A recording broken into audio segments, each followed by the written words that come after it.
अब मैं उसे पिक कर लूँगा। सर हमारा प्लान भी पूरा हो गया था सर।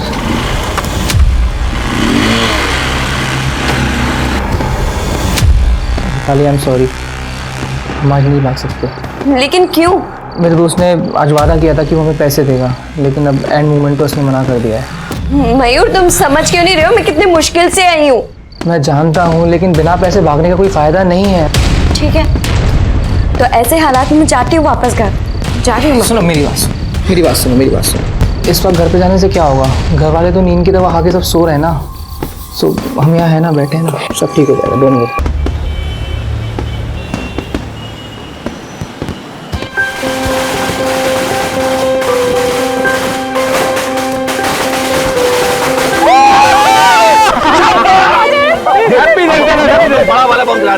नंदिनी, जगन, अरे कितना शोर मचा रहे हो भाई? चलो अंदर, पूजा का समय हो रहा है।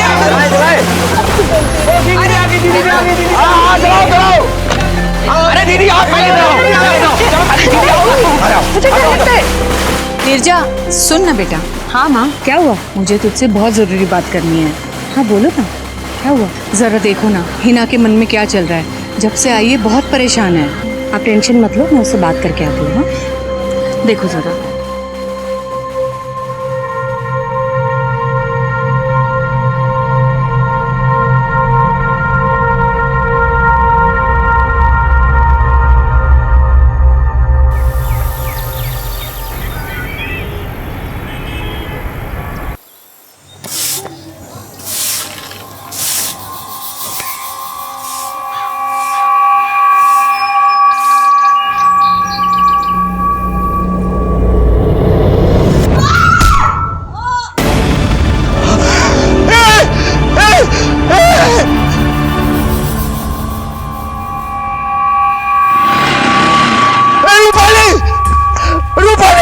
अरे क्या हुआ बेटा? अरे कोई एम्बुलेंस को बुलाओ।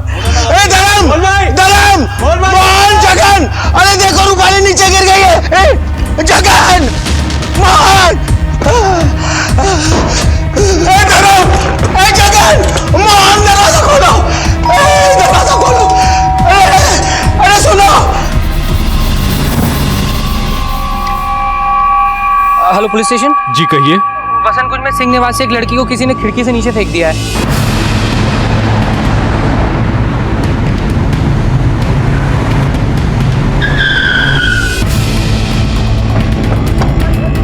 चेक तो करो। रूपाली बेटी, इधर चेक करो, जरा चेक करो।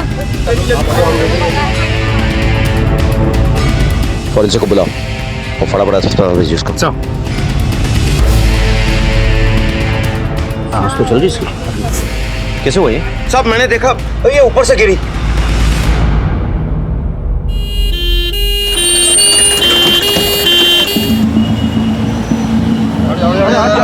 हेल्प कर, हेल्प कर। चल संभाल के, संभाल के, संभाल के, जल्दी करो।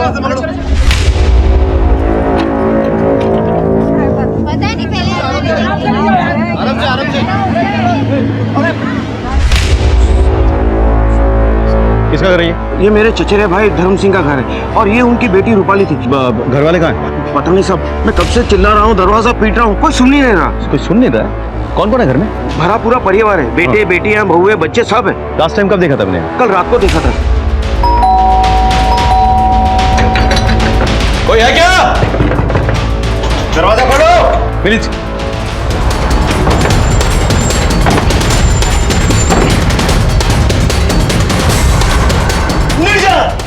मोहन, भाई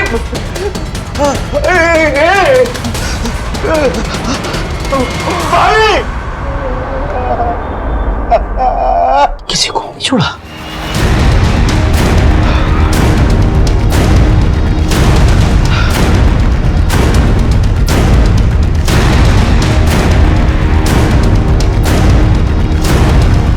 हाँ सर, मैं वसंत कुंज से बोल रहा हूँ सर। चारों तरफ लाशें बिछी हुई हैं, पूरा नरसंहार है सर यहाँ पे। प्लीज आ जाइए।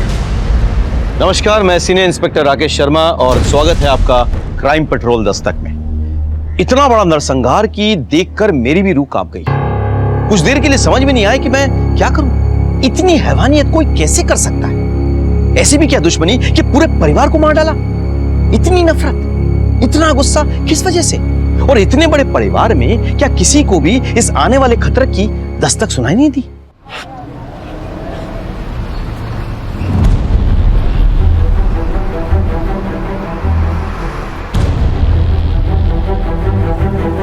सर, बोलो। Bad scene sir, very bad scene.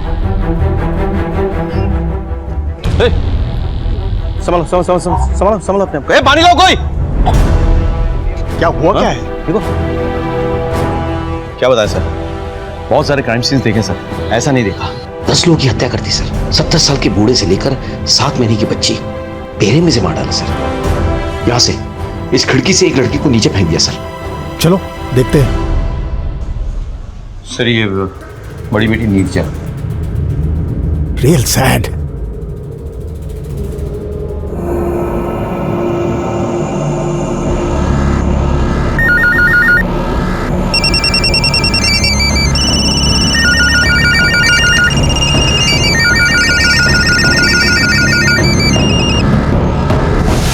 तो दरवाजे का लॉक नहीं टूटा है, इसका मतलब मर्डर के पास या तो घर की चाबी थी या वो घर वालों को अच्छी तरह से पहचानता था, इसलिए उन्होंने इसके लिए दरवाजा खोला। या क्वाइट पॉसिबल। एक काम करो, इन बॉडीज का पंचनामा करवाने के बाद उन्हें पोस्टमार्टम के लिए भेज दो। जी सर। और पूरे घर को सील कर डालो। Okay sir.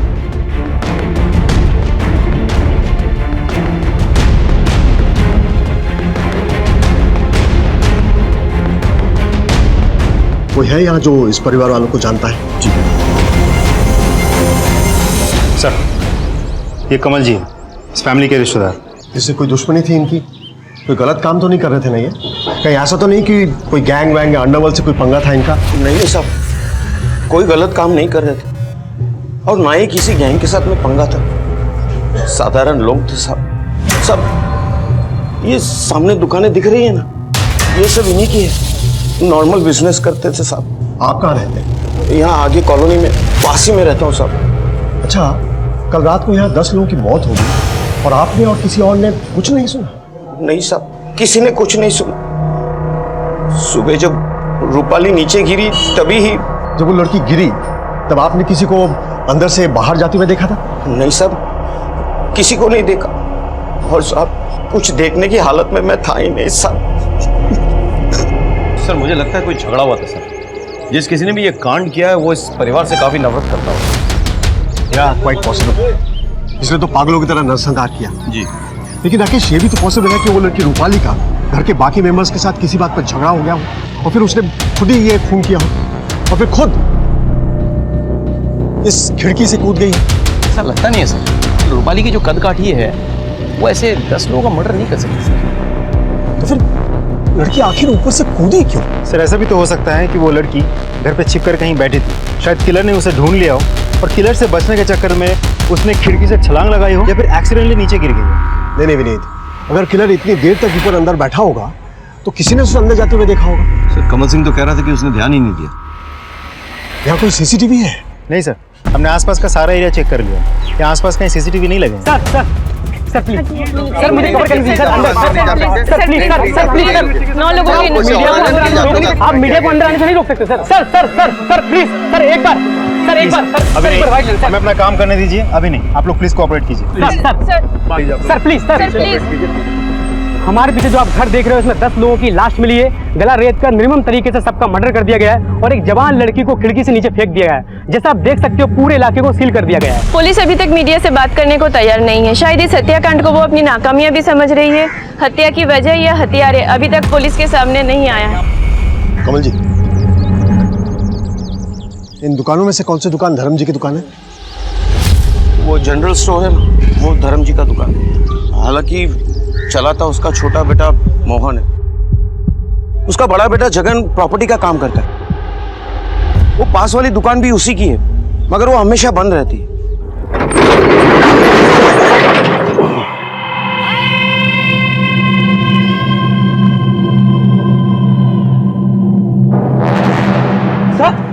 क्या हो गया?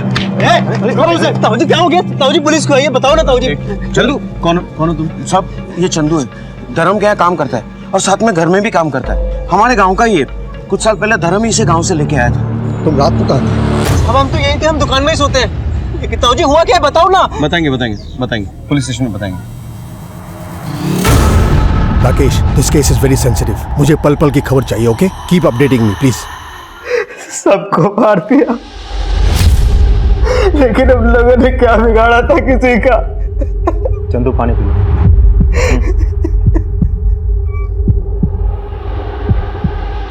कल रात क्या हुआ था चंदू? हमको नहीं मालूम साहब, ये सब कैसे हो गया। हम तो जब वहां से निकले थे सब ठीक था। देखो चंदू, ठीक से बताओ, तुम आखिरी आदमी थे जिन्होंने सबको जिंदा देखा था। बताओ क्या हुआ था? धनतेरस की पूजा थी घर में, सब लोग बहुत खुश थे। हम भी जल्दी दुकान बंद करके घर चले गए थे साहब। आगे चंदू, महिपाल ने सही रेट लगाया ना पटाखों का? हाँ भैया। मम्मी ये पूजा का सारा सामान। नीरजा, जरा देखो बेटा, चंदू सारा सामान सही लाया है कि नहीं? क्या माँ, सब काम अपनी बेटी से ही करवाओगी? अपनी बहू से भी कुछ करवा लिया करो। अच्छा। मम्मी जी, हम तो रोज ही काम करते हैं, दीदी तो कभी कभी आती है। आज जरा इनसे भी काम करवा लीजिए। अच्छा। और नंदिनी के लिए खूब सारे पटाखे। रूपाली दीदी, आपकी गुंजिया के लिए बचा हुआ सामान। Thank you Chandu.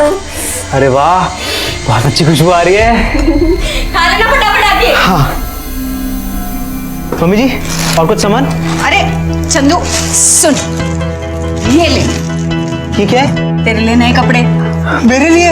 और नहीं तो, तू भी तो हमारा बेटा है ना।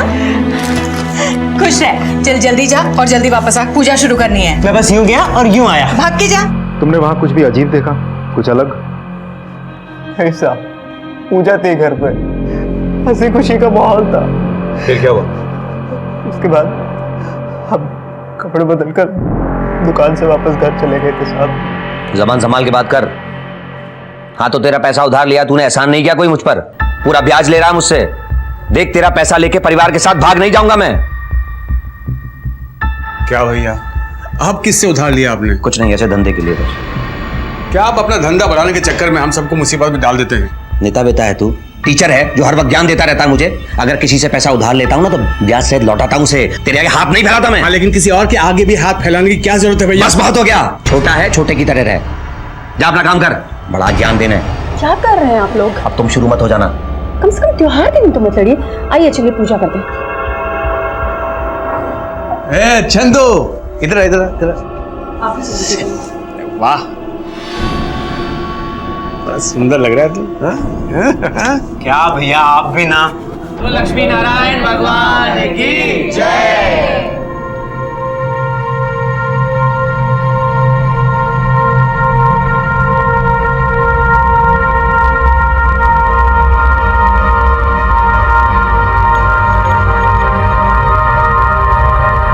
चलो चंदू, अब सबको बहुत भूख लगी होगी, है ना?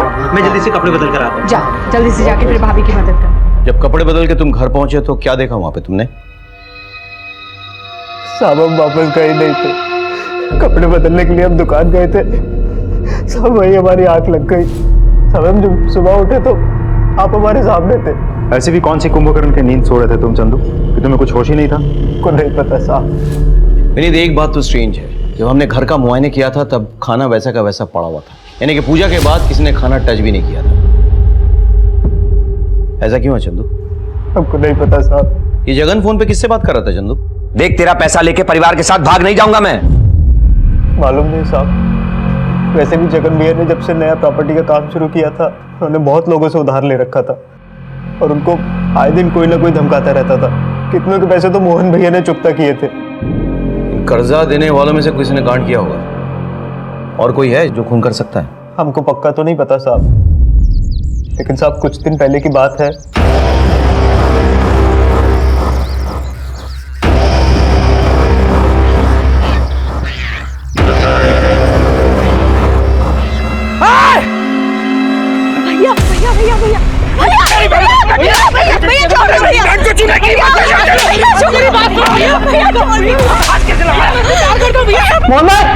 मोहन भाई, चंदू, मोहन भाई, वो जगन भाई रूपाली दीदी के दोस्त को बहुत ज्यादा मार रहे हैं। हाँ, बाहर कहीं जल्दी चलिए, कहीं कोई औरत ना जाए। आइए, जल्दी आइए।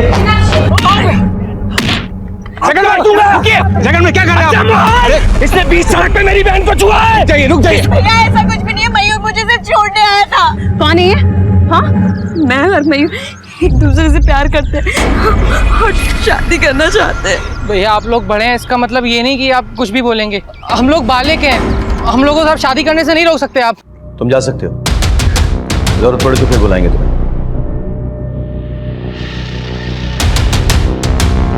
मैं कमिंग सर? कम इन। सर ये स्वराज एक्सप्रेस के ट्रेन की टिकट है जो हमें रूपाली के हैंडबैग से मिला था। इसको देखने से तो ऐसा लग रहा है कि रूपाली और मयूर दोनों इसी ट्रेन से सुबह 4:30 बजे जम्मू जाने वाले थे। सर हमें घर में एक लगेज बैग भी तो मिला था जिसमें लड़की के कपड़े, ज्वेलरी और कैश थे। यानी कि रूपाली और मयूर भागने की ताक में थे। हो सकता है कि रूपाली के घर वालों को इस बात का पता चल गया हो, उन्होंने रूपाली को रोकने की कोशिश की हो, फिर मयूर और रूपाली ने मिलकर सबको मार डाला। लेकिन रूपाली नीचे कैसे गिरी थी? इस सवाल का जवाब या तो रूपाली दे सकती है या फिर मयूर। देखो कहाँ है वो, ये भी पता करो किसी ने रूपाली के घर के आसपास मयूर को देखा था क्या। मयूर के कॉल रिकॉर्ड्स निकालो और बाकी के फैमिली के भी। सब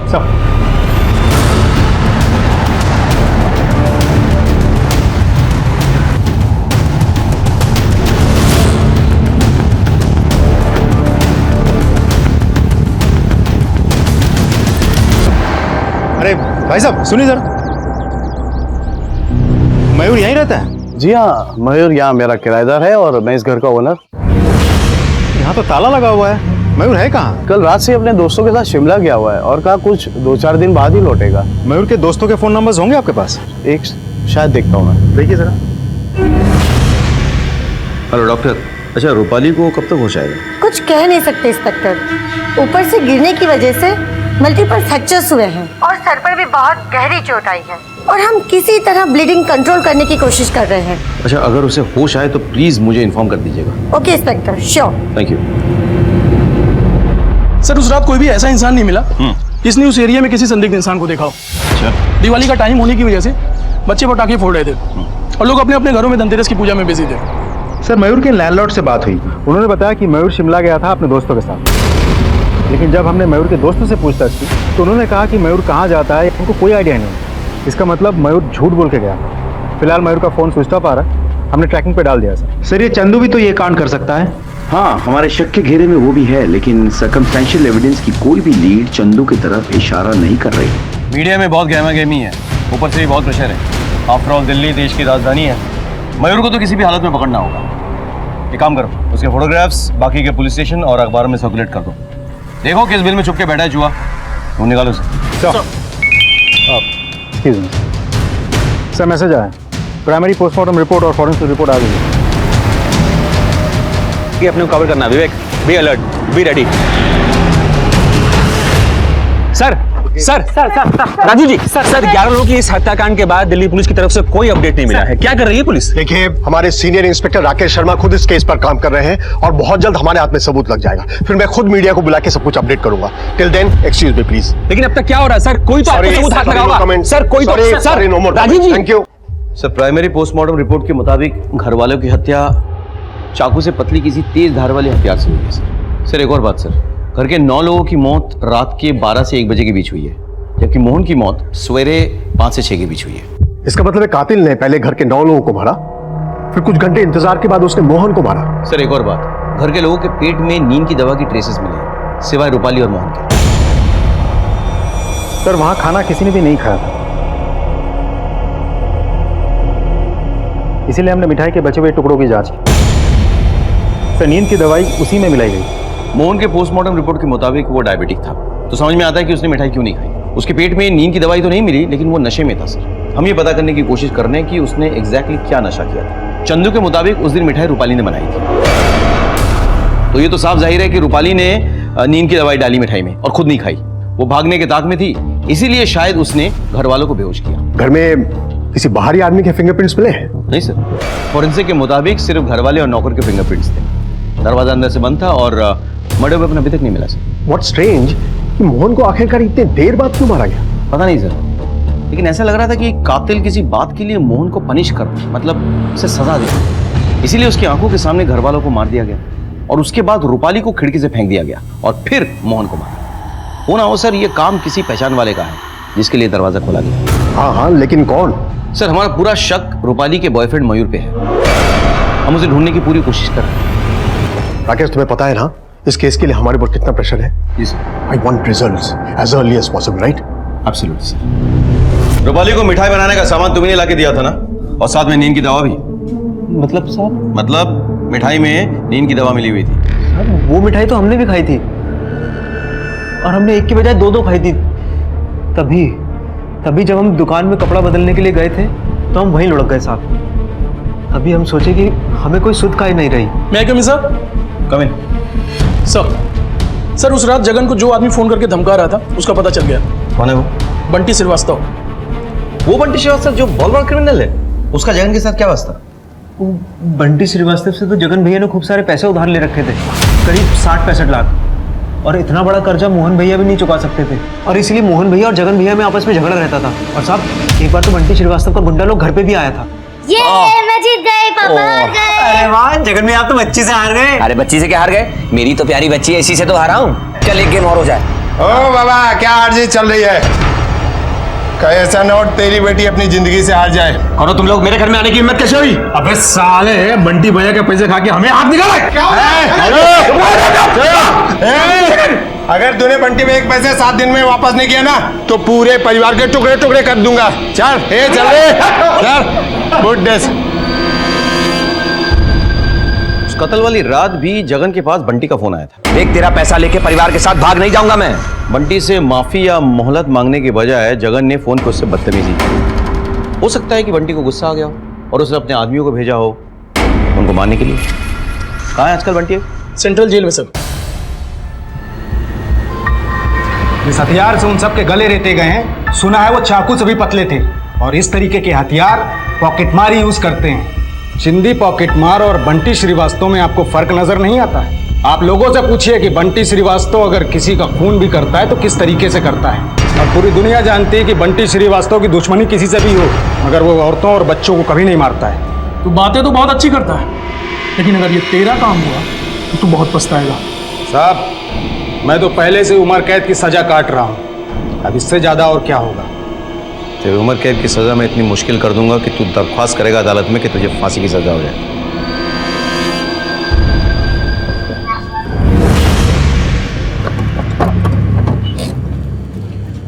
मुझे पता था बंटी श्रीवास्तव से ऐसी जवाब मिलेगा। सर बोलिए। मेरा नाम प्रेम है, मैं निर्जा का पति हूँ। मेरे कपड़े का बिजनेस है, उसी सिलसिले में मैं नेपाल गया था सर। अभी लौटा तो मुझे ये पता चला। जिसने भी ये किया वो हमारे यहाँ तो बच नहीं पाएगा। तो मैं आपसे कुछ सवाल कर सकता हूँ? जी सर। आपका परिवार में किसी के साथ कभी कोई पंगा हुआ था? नहीं सर, कभी कोई पंगा नहीं हुआ था, लेकिन 1 साल पहले जगन भाई ने मुझसे 3 लाख रुपए उधार लिए थे जो वो वापस नहीं कर रहे थे। फिर मैंने यही चीज़ अपने ससुर जी को बताई, इसी के कारण घर में थोड़े तमाशे भी हुए। फिर मोहन भाई ने मुझे कहा कि वो मुझे पैसे 6 महीने में लौटा देंगे, और फिर उन्होंने लौटा भी दिए। मुझे लगता है जिस किसी ने भी सबको मारा है, आपकी पत्नी का परिवार उसे अच्छी तरह से जानता था और अपनी मर्जी से अंदर आने दिया। ऐसा कोई है जो आपकी पत्नी के परिवार का सगा भी था और उनसे इतनी नफरत भी करता था? सर मुझे पक्का तो नहीं पता, लेकिन 7 दिन पहले मैं अपने ससुराल गया था मेरी सासू माँ को पूजा का प्रसाद देने के लिए। बहुत अच्छा लगा दामाद जी, आज आप इतने दिनों के बाद आए। प्रेम जी हम लोग एक शहर में रहते हैं, फिर भी एक दूसरे को नहीं देख पाते। आते रहा करो, मुझे चाय मिल जाती है इस बार। हिना? हिना? क्या हुआ बेटा? हाँ? हिना? हिना? क्या बात है बेटा, रो क्यों रही है? सब कुछ ठीक है ना? कुछ ठीक नहीं है माँ। क्या ठीक नहीं है ना? भैया हर्षद ने मुझे घर से निकाल दिया, वो मुझे तलाक देना चाहता। क्या कह रही है ना? ऐसे कैसे देना चाहता था? हाँ? शादी को 6 महीने नहीं हुए उसने तुम्हें घर से बाहर निकाल दिया। अब तू देख, छोड़ूंगा नहीं। मेरी बहन की बेइज्जती की है उसने। अरे जगन रुक जा बेटा। दामाद जी आप उसे रोकिए प्लीज, बहुत गुस्से वाला है, कुछ गलत ना कर बेटा। मोहन भी घर पे नहीं है, चलो रोकिए उसे। जी। अर्षद! अरे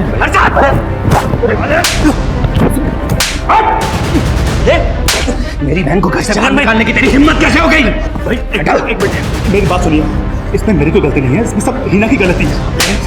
एक तो मेरी बहन को तुमने घर से बाहर निकाल दिया, उसके बाद तू गलती उसी की बता रहा है। क्या करते थे? आपकी बहन को पति पत्नी का रिश्ता निभाना ही नहीं आता है। सुन, संबंध प्यार, इज्जत और मोहब्बत से बनाए जाते हैं। अगर तूने सम्मान के साथ मेरी बहन को घर में वापस नहीं किया ना, तो मैं मंदिर के घंटे की तरह इतना बजाऊंगा कि साले ना तू रात में सो पाएगा ना दिन में। समझा? ये बजा के अपनी बहन को सिखाइए पहले तुझे सिखाता हूँ हरामखोर। तो आपको लगता है हर्षद ने सबको मारा है? सर ये तो मैं कह नहीं सकता, लेकिन जिस तरह का बर्ताव जगन भाई ने हर्षद और उनके पिताजी के साथ किया, अगर ऐसा कोई मेरे परिवार के साथ करता तो मैं तो उसे जिंदा नहीं छोड़ता। आपने मेरे सवाल का जवाब खुद ही दे दिया।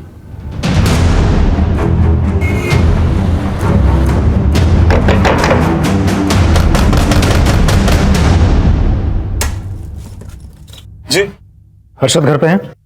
जगन ने तुम्हारे पिताजी पे हाथ उठाया था, लेकिन उसके परिवार की हत्या से हमारा कोई लेना देना नहीं है सर। हिना के साथ तो है ना? हिना को घर से क्यों निकाल दिया था?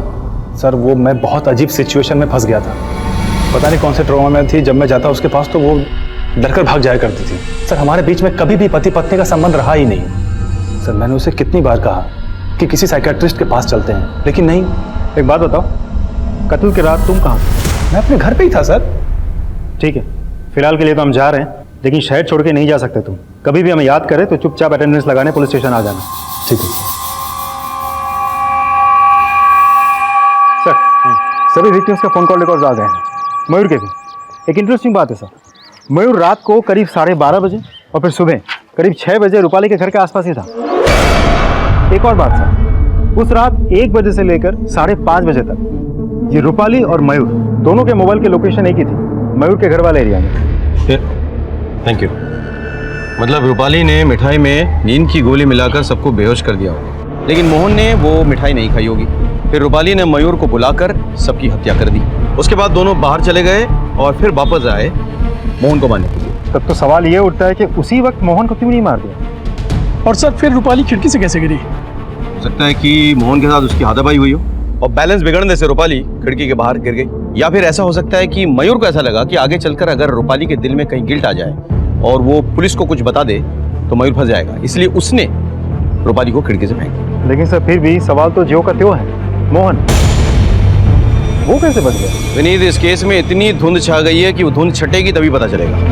वैसे मुझे लगता है कि इन सवालों के जवाब मयूर ही दे सकता है। Yes sir. Hello Rakesh, I have a lead and I am sure it's going to help in your case. मेरे सोर्सेज ने इंफॉर्मेशन भेजी है कि कुछ महीने पहले कमल और जगन के बीच में मारपीट हुई थी।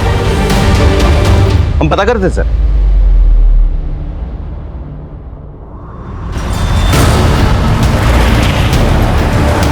कमल और जगन के बीच झगड़ा हुआ था क्या? हाँ, कुछ दिन पहले उनमें झगड़ा हुआ था। प्रियंका, तुमने नंदिनी को देखा क्या?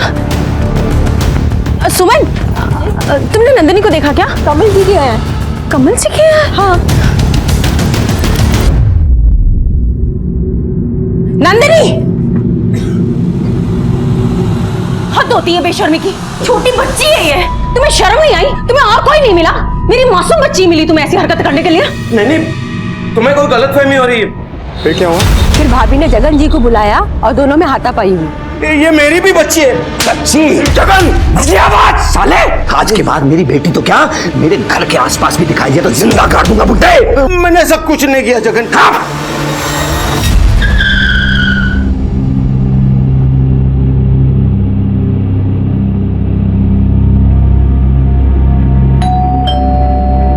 आजकल समय ही कुछ ऐसा हो गया कि लोगों को सच्चे रिश्ते पर भी भरोसा नहीं रहा। उस दिन नेहा ने मुझे नंदिनी को अपने गोद में बिठाकर प्यार करते देख लिया तो उसने गलत समझ लिया साहब। धनतेरस के दिन मेरे घर के अलावा सारे घर में रौनक।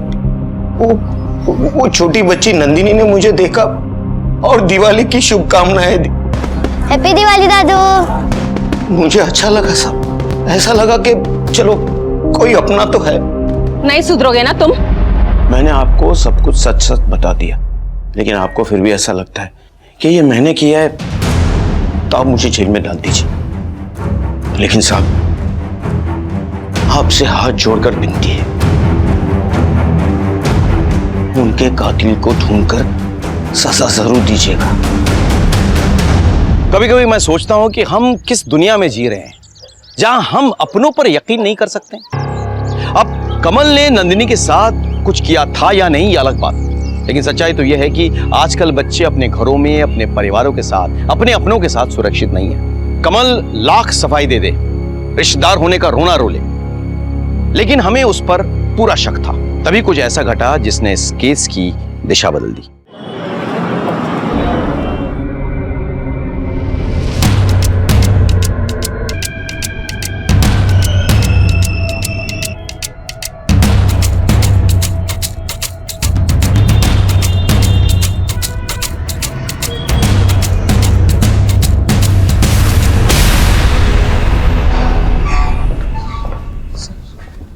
प्यार से बोलेगा या मार खाने के बाद सच बोलेगा? क्यों मारा सबको? सर मैंने किसी को नहीं मारा सर। सर मेरी बात सुनिए, सर मेरी बात सुनिए, सर मेरी बात सुनिए, सर मेरी बात सर हमारा प्लान सिंपल था सर। रूपाली मिठाई में नींद की दवाई मिलाएगी और सबके सोने के बाद चुपचाप रूपाली बाहर आ जाएगी और मैं उसे पिक कर लूँगा। सर हमारा प्लान भी पूरा हो गया था सर।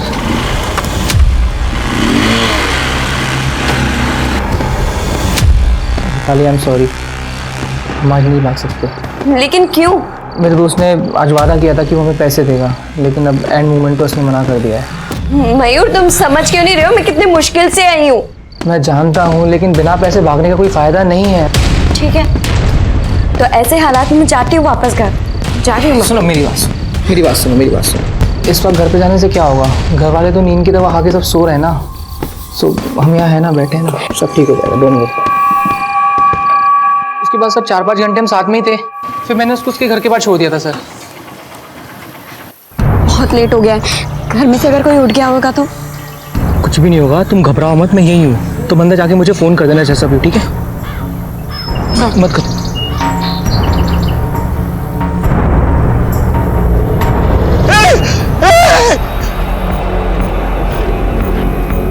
तेरी गर्लफ्रेंड अपनी घर की खिड़की से नीचे गिर जाती है तो भाग जाता है वहां से? सर मुझे लगा जगन भाई जाग गए हैं और उन्होंने गुस्से में आकर रूपाली को खिड़की से नीचे फेंक दिया है। सर मैं डर गया था सर, मुझे लगा वो मुझे मार डालेंगे सर, इसलिए मैं वहाँ से भाग गया।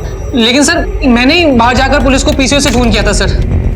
Hello police station. सच बोलने को कहा था, कहानी सुनाने को नहीं। अरे सर मैं सच बोलूं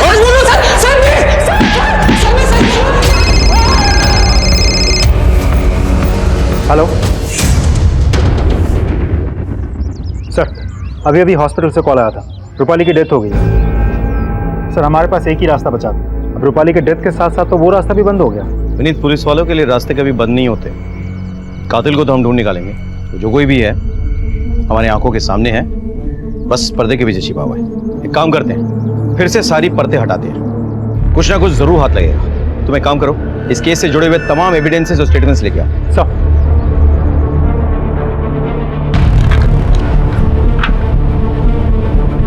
कपड़े बदलने के लिए हम दुकान गए थे, सब वही हमारी आंख लग गई।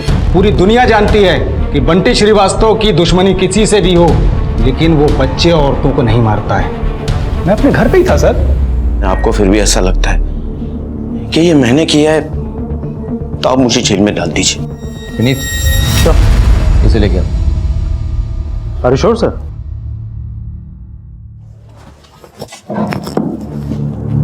हाँ भाई, उस दिन रात को तूने 2 मिठाइयाँ खाए थे ना, इसमें नींद की गोली मिली हुई थी? हाँ साहब, मैं तो जाते ही लुढ़क गया था। और नए कपड़े बदलने का टाइम नहीं मिला था तुझे? हाँ साहब। तो फिर जब सुबह शटर खुला तो तू अपने पुराने कपड़ों में कैसे आ गया?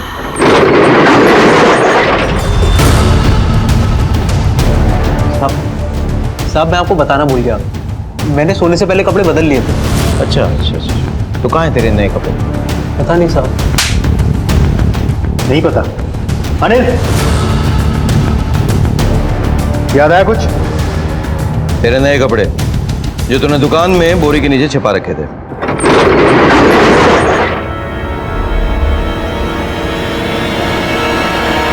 चल शुरू हो जा, शुरू से शुरू हो जा, चल। बोलेगा इस साहब मैं दुकान में कपड़े बदलने के लिए जा रहा था, तब माँ तुमसे तो गले नहीं लग पाए माँ। माँ खबरदार जो मुझे अपनी गंदी जबान से माँ कहा है तो तेरे जैसे घटिया इंसान को रिश्तों का मान रखना आता भी है? माँ ऐसा क्यों बोल रही है? क्या हुआ है? शर्म नहीं आई तुझे अपनी ही बहन की इज्जत पर हाथ डालते हुए? क्या बकवास कर रही हैं आप? अच्छा, बकवास कर रही हूँ मैं? हाँ, हिना ने हमें सब कुछ बता दिया है।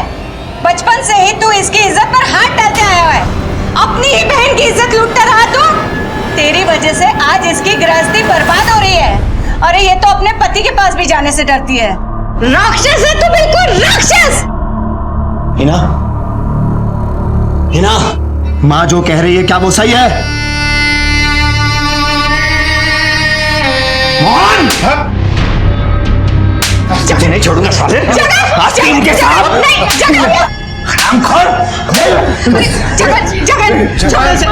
गलती इसकी नहीं, गलती मेरे कोक की है जो इस जैसे कमीने को मैंने जन्म दिया।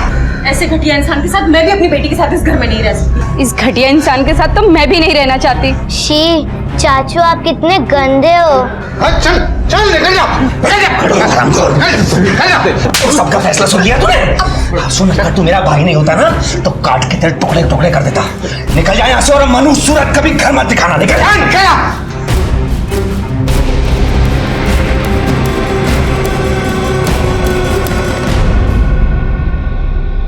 लो, पी लो, दर्द कम हो जाएगा।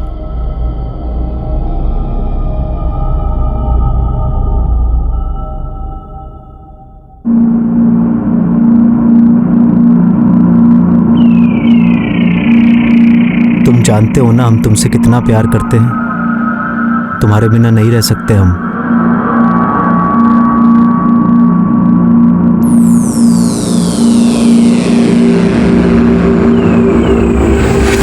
मैं घर छोड़ के चला जाऊंगा, नहीं रहूंगा यहाँ पर मैं। तुम काहे जाओगे घर छोड़ के? हाँ, ये घर तुम्हारी खून पसीने की कमाई से बना है। क्या किया है जगन ने आज तक इस घर के लिए, सिवाय कर्जा लेने के? और नीरजा चली गई ना अपने ससुराल, इतना सारा दहेज लेकर। और वो हिना, अरे जो औरत अपने पति को नहीं संभाल सकती वो औरत कहलाने के लायक नहीं होती। क्या क्या बोल कह रहा है तू? उन्हें बहाना चाहिए था तुम्हें घर से निकालने का। चलते हैं वो सब लोग तुमसे, और तुम भी मार खाकर बैठ गए। सिर्फ मर्द की तरह प्यार ही कर सकते हो या फिर मर्द की तरह गुस्सा भी आता है? बकवास मत कर तू, बकवास मत कर।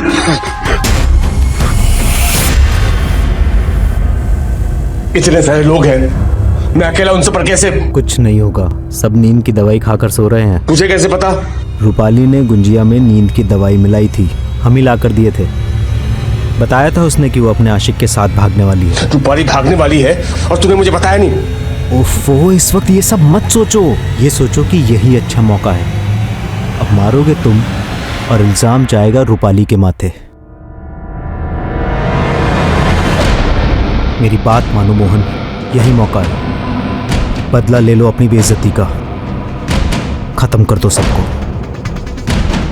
और फिर सब तुम्हारा, मैं भी तुम्हारा।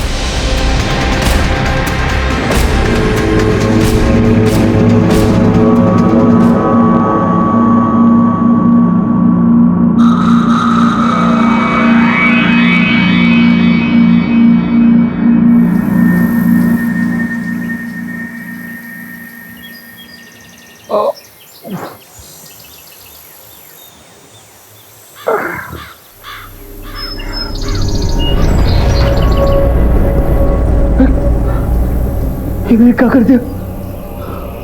दीदी, दीदी, मम्मी, ऐसा तूने मुझे नशे की हालत में क्या करवा दिया? तूने अपने परिवार को मार दिया। एम्बुलेंस को बुलाते, एम्बुलेंस को बुलाते, बचाओगा, एम्बुलेंस को बुलाते। मोहन भाई मेरी बात सुनो, मेरी बात सुनो मोहन भाई। रूपाली घर से भाग गई है, हम उस पर इल्जाम लगा देंगे, हमारे ऊपर कोई इल्जाम नहीं आएगा।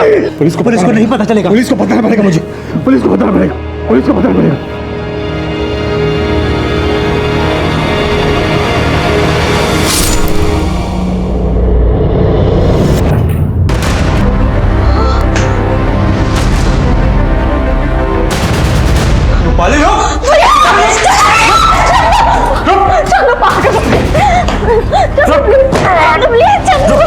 रुक जा रूपाली।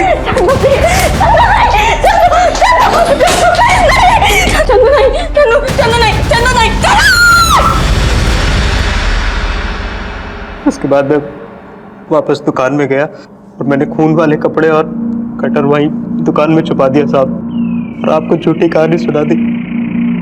तेरी इसी झूठी कहानी ने हमें तुझ तक पहुंचा दिया। मैंने तेरे जैसा कमीना इंसान नहीं देखा। बचपन से तू जिस परिवार का हिस्सा था, उस पूरे परिवार को काट डाला तूने। तुझे जितनी सजा मिले वो कम है। मैं कोशिश करूंगा कि तुझे कम से कम फांसी की सजा मिले। बुरे काम का नतीजा हमेशा बुरा ही होता है। फिर मोहन ने जो हिना के साथ किया था वो सिर्फ बुरा नहीं बल्कि एक पाप था। किसी भी लड़की के साथ जबरदस्ती करना अपराध है। फिर हिना तो मोहन की सगी बहन थी। हिना के साथ इतना कुछ होता रहा लेकिन वो चुप रही। लेकिन क्या घर वालों को इस बात की कोई दस्तक नहीं मिली? किसी को कुछ भी एहसास नहीं हुआ? और क्या हिना परिवार में किसी पर कोई विश्वास नहीं रखती थी कि वो अपनी सच्चाई किसी को बयान कर सके? हर रिश्ते की एक मर्यादा होती है और जब कभी इंसान उस रिश्ते को तोड़ता है तो वो किसी ना किसी अपराध को निमंत्रण देता है। सर जी, बसंत कुंज एरिया के पीछे वाले बस्ती में एक रेप हुआ है, हमें तुरंत निकलना होगा। चलो सर। मैं सीनियर इंस्पेक्टर राकेश शर्मा आपसे विदा लेता हूं। फिर मिलूंगा किसी नए केस के सिलसिले में। तब तक सतर्क रहिए और देखते रहिए क्राइम पेट्रोल दस्तक। मकसद बताना नहीं, बचाना है। जय हिंद।